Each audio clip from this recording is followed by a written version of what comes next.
What was the biggest storyline of the past decade? It can be a person, it can be a trend. Lindsay, why don't you start us off? For me, Serena Williams. And we saw her end the previous decade as the #1 ranked player. We saw her continue that in the last decade. But more importantly, we saw her become a mom. We saw her become a wife. We saw a few controversies on court as well. We saw her pursuit of the all-time Grand Slam record for Margaret Court to beat her.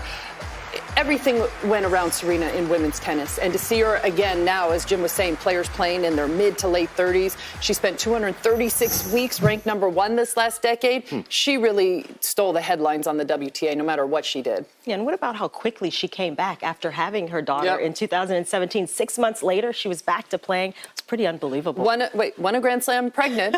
That takes the cake as well. Didn't know it, or we didn't know it at the time. She did. Yeah. Well, for me, guys, this has all been about the dominance of the big three, which has just been mind-boggling, really, that three players can own the men's game at such a high level, winning 33 of the 40 Slam titles.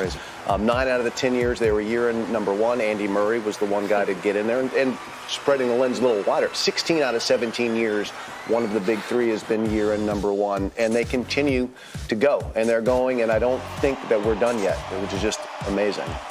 6 guys won the 40 slams altogether. It was just the big three and Murray and Stan and Cilic, and that was it, right?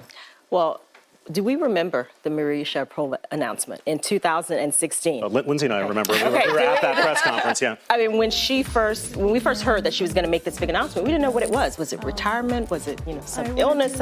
We had no idea. And when she finally did come forward saying that she had tested positive for meldonium, I mean, remember, Maria Sharapova had been in the top 5 for the first half of the decade. Probably most of those years. She ended 2015, #4 in the world.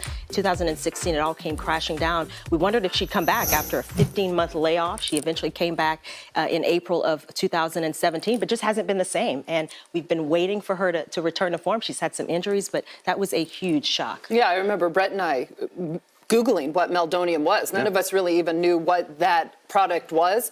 It's been interesting to see Maria try and come back, because you see the championship mentality that she has. She doesn't want to give up, but everything has gone against her with injuries, her play. She's had to pull out of so many tournaments. She hasn't yet gotten back to that same level. I'm not sure if she's going to be able to as the years tick by, but it's been fascinating to see her try. And I think, first of all, it was a huge shock when the announcement came.